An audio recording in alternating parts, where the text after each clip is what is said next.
தொடங்க உள்ள நிலையில் தமிழக அரசும் பல்வேறு தன்னார்வ தொண்டு நிறுவனங்களும் பருவமழையொட்டி மழைக்கால சிறப்பு மருத்துவ முகாம்கள் என்கின்ற வகையில் பல்வேறு இடங்களில் முகாம்கள் நடத்தப்பட்டு வருகிறது. தமிழக அரசை பொறுத்தவரை மாண்புமிகு தமிழ்நாட்டின் முதலமைச்சருடைய வழிகாட்டுதலோடு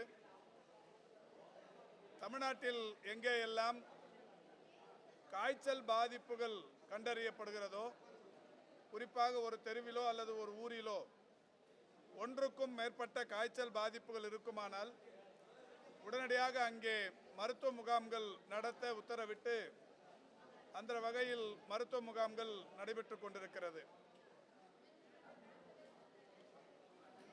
அரசுக்கு உறுதுணையாக தொடர்ந்து தன்னார்வ தொண்டு நிறுவனங்கள் எல்லா காலகட்டங்களிலும் இருந்து கொண்டிருக்கிறார்கள். குறிப்பாகவும் சிறப்பாகவும் மாண்புமிகு தமிழ்நாட்டின் முதலமைச்சருடைய வேண்டுகோளை ஏற்று கொரோனா பேரிடர் காலம் தொடங்கி அரிமா சங்கம், ரோட்டரி சங்கம் போன்ற பல்வேறு தன்னார்வ தொண்டு நிறுவனங்கள் அரசுக்கு, குறிப்பாக மருத்துவத்துறைக்கு உறுதுணையாக இருந்து கொண்டிருக்கிறார்கள். அந்த வகையில் வடகிழக்கு பருவமழை தொடங்க உள்ள நிலையில் கிண்டி அரிமா சங்கத்தின் சார்பில் இலவச இதயம் மற்றும் பொது மருத்துவ பரிசோதனை முகாம் கிண்டி லேபர் காலனியில் உள்ள அரிமா சங்க பள்ளி வளாகத்தில் நடைபெற்றுக் கொண்டிருக்கிறது. இந்த முகாமை 324K என்கின்ற மாவட்ட அரிமா நிர்வாகம் நடத்தி கொண்டிருக்கிறது. இதை பொறுத்தவரை இருதய பரிசோதனை முகாமில் மருத்துவர்களின் ஆலோசனைகளை பெறுவதும், இரத்த அழுத்தம், இரத்தத்தில் உள்ள சர்க்கரை அளவு, ECG, எக்கோ போன்ற பல்வேறு விஷயங்கள் இங்கே செய்யப்படுகிறது. அப்போலோ மருத்துவமனையும் ஒருங்கிணைந்து இந்த மருத்துவ முகாமை நடத்தி கொண்டிருப்பதால் அப்போலோ மருத்துவமனையிலிருந்து சற்றொப்ப 10க்கும் மேற்பட்ட மருத்துவர்கள் இங்கே இந்த மருத்துவ சேவை ஆற்றிக் கொண்டிருக்கிறார்கள். ஆலயம் கண் பரிசோதனை மையமும் இதில் பங்கேற்று கண் பரிசோதனைகளை செய்கிற பணியும் செய்து கொண்டிருக்கிறது. நாகிரெட்டி தோட்டம், அருளாயம்பேட்டை, கிண்டி தொழிலாளர் குடியிருப்பு போன்ற பல்வேறு பகுதிகளில் இருக்கிற மக்கள் பயன்பெறுகிற வகையிலும் அரிமா சங்கத்தின் சார்பில் ஏற்கனவே இந்த பள்ளியில் பயில்கிற மாணவர்களும் பயன்பெறுகிற வகையிலும் இந்த மருத்துவ முகாம் நடத்தப்பட்டு கொண்டிருக்கிறது. இந்த பிற்பகல் வரை இந்த முகாமில் நான் ஏற்கனவே குறிப்பிட்ட பல்வேறு பரிசோதனைகள் என்பது நடத்தப்படவிருக்கிறது. தமிழகத்தை பொறுத்தவரை ஒரு மகிழ்ச்சியான செய்தியினை அறிவிக்கிறோம்.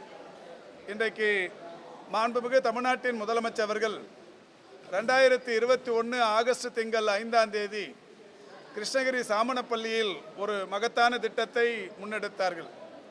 மக்களை தேடி மருத்துவம் என்கின்ற அந்த மகத்தான திட்டம் இன்றைக்கு உலகத்திற்கே ஒரு முன்மாதிரியான திட்டமாக அமைந்தது. முதல் பயனாளிக்கு வணக்கத்திற்குரிய தமிழ்நாட்டின் முதலமைச்சர் அவர்கள் ஒரு மருந்து பெட்டகத்தை தந்து அங்கே தொடங்கி வைக்கும்போது இந்த திட்டம் விரைவில் 1 கோடி பயனாளர்களை சென்றடைய வேண்டும் என்கின்ற வகையில் தன்னுடைய விருப்பத்தை தெரிவித்தார்கள். அந்த வகையில் கிருஷ்ணகிரி சாமணப்பள்ளியில் தொடங்கப்பட்ட அந்த திட்டத்தின்படி 50 லட்சமாவது பயனாளிக்கு மாண்புமிகு முதல்வர் அவர்களே வந்து சித்திரப்பாக்கத்தில் ஒரு பயனாளிக்கு மருந்து பெட்டகத்தை தந்தார்கள். 60 லட்சமாவது பயனாளிக்கு நானும் சம்பந்தப்பட்ட துறை அலுவலர்களும் மதுரை மையிட்டான்பட்டி பக்கத்தில் இருக்கிற மையிட்டான்பட்டியில் ஒரு பெரியவருக்கு மருந்து பெட்டகத்தை தந்து தொடங்கி வைத்தோம்.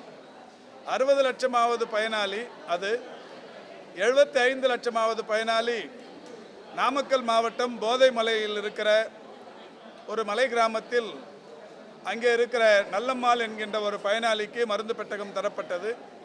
80 லட்சமாவது பயனாளி கோதாமேட்டில் இருக்கிற ஒரு சகோதரிக்கும், 90 லட்சமாவது பயனாளி விருகம்பாக்கத்தில் இருக்கிற ஒரு சகோதரிக்கும், 1 கோடியே ஓராவது பயனாளி என்கின்ற வகையில் திருச்சி சன்னாசிப்பட்டியில் ஒரு பயனாளிக்குமாக மாண்புமிகு தமிழ்நாட்டின் முதலமைச்சர் அவர்கள் அந்த திட்டத்தை தொடங்கி வைத்தார்கள்.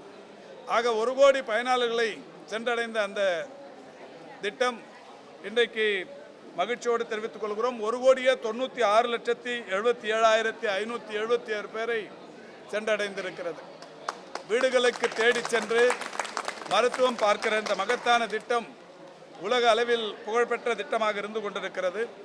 அதனால் நேற்றைக்கு மாண்புமிகு தமிழ்நாட்டின் முதலமைச்சர் அவர்கள் தன்னுடைய சமூக வலைதள பதிவில் அறிவித்திருப்பதைப் போல ஐநா சபை, ஐநா நாடுகள் அமைப்பு இன்றைக்கு மக்களை தேடி மருத்துவம் என்கின்ற இந்த அமைப்பிற்கு united nation interagency task force award என்கின்ற ஒரு விருதை அறிவித்திருக்கிறார்கள்.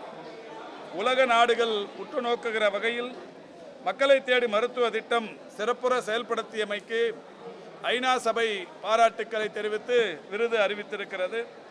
இந்த விருது கடந்த செப்டம்பர் திங்கள் 25ஆம் தேதி அமெரிக்காவில் இருக்கிற நியூயார்க் நகரில் 79வது ஐக்கிய நாடுகள் பொது சபையின் நிகழ்வின் போது தேர்ந்தெடுக்கப்பட்டு அறிவிக்கப்பட்டிருக்கிறது. இந்த வகையில் தமிழ்நாட்டிற்கு உலக அளவிலான அங்கீகாரம், தமிழ்நாட்டின் மருத்துவ திட்டத்திற்கு உலக அளவிலான சிறப்புக்குரிய அங்கீகாரம் கிடைக்கப்பட்டிருக்கிறது. இந்த அங்கீகாரத்திற்கு உறுதுணையாக இருந்த மருத்துவர்கள், செவிலியர்கள், மருத்துவம் சார்ந்த களப்பணியாளர்கள், ஒட்டுமொத்தமாக இந்த திட்டம் வெற்றி பெற எல்லா வகையிலும் உறுதுணையாக இருந்த பொதுமக்களுக்கு இந்த விருதை மாண்புமிகு தமிழ்நாட்டின் முதலமைச்சர் அவர்கள் நேற்றைக்கு அர்ப்பணித்திருக்கிறார்கள். மாண்புமிகு தமிழ்நாட்டின் முதலமைச்சர் அவர்கள் இன்றைக்கு எந்த நோக்கத்திற்காக இதை தொடங்கினாரோ, 1 கோடி என்கின்ற இலக்கோடு தொடங்கப்பட்ட திட்டம் 2 கோடியை நெருங்கி சென்று கொண்டிருக்கிறது. அந்த வகையில் இந்த திட்டத்தின் பலன் என்பது தமிழ்நாட்டில் இன்றைக்கு பெரிய அளவில் இருந்து கொண்டிருக்கிறது. மழைக்காலம் என்பதால், குறிப்பாக பருவமழை என்கின்ற போது மழைக்கால சிறப்பு மருத்துவ முகாம்கள் இன்றைக்கு தொடர்ச்சியாக நடத்தப்பட்டு வருகிறது. நான் ஏற்கனவே சொன்னதைப் போல இந்த டெங்கு பாதிப்புகள் தமிழ்நாட்டில் மிகப்பெரிய அளவில் கட்டுக்குள் இருக்கிறது. இன்றைக்கு ஒவ்வொரு ஆண்டும் டெங்குவினால் இறப்பு என்று எடுத்துக்கொண்டால் ஒரு அதிகபட்சமான இறப்பு 2012இல் 66, 2017இல் 65 இறப்புகள் இருந்தது. கடந்த 3 ஆண்டுகளாக மாண்புமிகு தமிழ்நாட்டின் முதலமைச்சருடைய வழிகாட்டுதலோடு மக்கள் நல்வாழ்வுத்துறை மேற்கொண்ட பல்வேறு சிறப்புக்குரிய நடவடிக்கைகளின் காரணமாக இந்த இறப்புகள் என்பது படிப்படியாக குறைந்திருக்கிறது.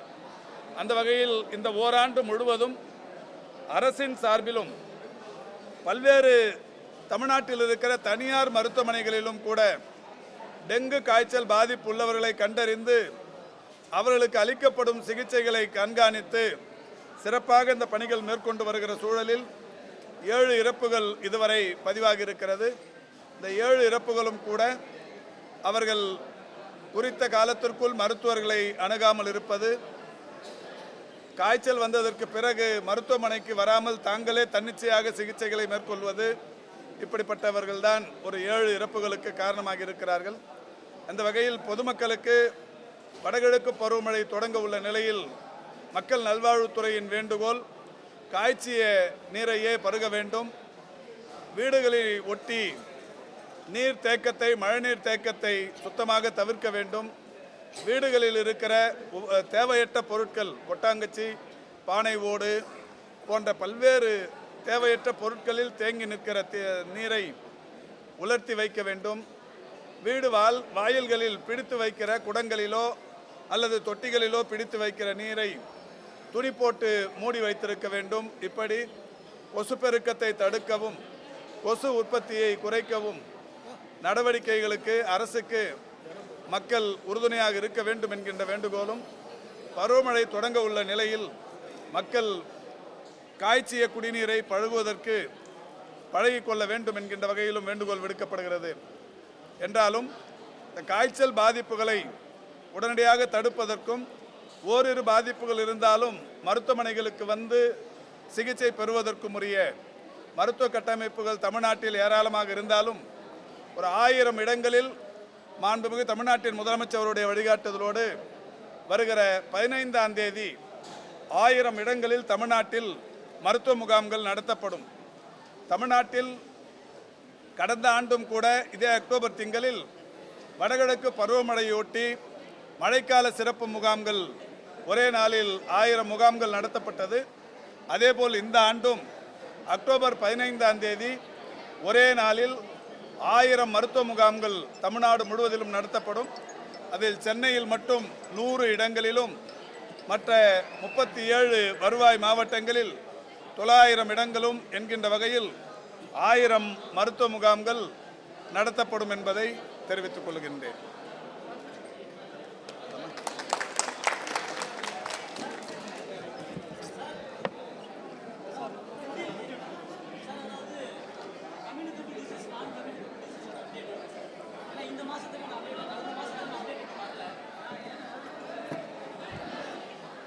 தொற்று நோய்கள்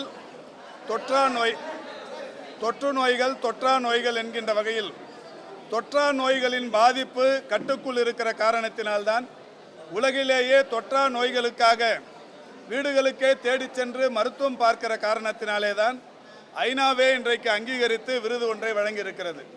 குறிப்பாக மக்களை தேடி மருத்துவம் என்கின்ற அந்த திட்டத்தின்படி diabetic, hyper tension, palliative care, physiotherapy, dialysis போன்ற நோய்களுக்கு வீடுகளுக்கே தேடி சென்று மருத்துவம் பார்க்கப்படுகிறது. இது மிக சிறப்பான வகையில் சென்று கொண்டிருக்கிற காரணத்தினால் 1,96,00,000 கடந்து இன்றைக்கு பயனாளிகள் பயன்பெற்றிருக்கிறார்கள். இதனால்தான் ஐநா அங்கீகரித்திருக்கிறது. தமிழ்நாட்டில் தொற்றா நோய்களினால் ஏற்படுகிற இறப்புகளின் பாதிப்பு என்பது மிகப்பெரிய அளவில் குறைந்து கடந்த 4 ஆண்டுகளுக்கு முன்னால் இருந்த இறப்புகளை காட்டிலும் பாதிக்கு மேல் குறைந்திருக்கிறது. இதற்கான புள்ளி விவரங்கள் தயாரிக்கும் பணி நடைபெற்று கொண்டிருக்கிறது. ஓரிரு மாதங்களில் இது பற்றிய முழுமையான தகவல் வெளியிடப்படும். அதேபோல் தொற்று நோயை பொறுத்தவரை தொற்று நோயும் கட்டுக்குள் இருக்கிறது. குறிப்பாக தொற்று நோய் பாதிப்புகள் என்பது இந்த கொரோனா நேரத்தில் இருந்த அந்த தொற்று நோய் பாதிப்புகளோடு பிறகு பெரிய அளவிலான அந்த பாதிப்புகள் இல்லை. எம்பாக்ஸ் என்று சொல்லக்கூடிய குரங்கம்மை நோய், அது பற்றிய ஒரு அச்சுறுத்தல் உலக நாடுகள் முழுவதும் இருந்த நேரத்திலும் கூட மாண்புமிகு தமிழ்நாட்டின் முதலமைச்சருடைய வழிகாட்டுதலோடு உலக நாடுகள் எங்கிருந்து வந்தாலும் தமிழ்நாட்டை பொறுத்தவரை சென்னை, கோவை, திருச்சி, மதுரை ஆகிய பன்னாட்டு விமான நிலையங்களில் வெளிநாடுகளில் இருந்து வருகிற பயனாளிகளை மாஸ் ஃபீவர் ஸ்கிரீனிங் சிஸ்டம்ஸ் என்கின்ற உபகரணத்தை வைத்து பரிசோதிக்கிற பணிகள் தொடர்ந்து நடைபெற்று கொண்டிருக்கிறது. ஆக தொற்று நோயும் கட்டுக்குள் இருக்கிறது, தொற்றா நோய்களும் மிகப்பெரிய அளவிலான கட்டுக்குள் இருக்கிறது.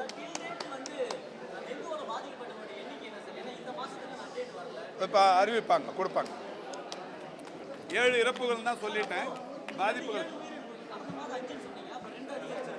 கடந்த மாதம் 5ன்னு சொன்னோம், 4 நாள் முன்னாடி 6ன்னு சொன்னோம், இப்போ 7ன்னு சொல்லியிருக்கிறோம். 7 நேற்றுக்குன்னு சொன்னோம், முந்த நேற்றுக்குன்னு சொன்னோம். கூப்பிடுறேன்.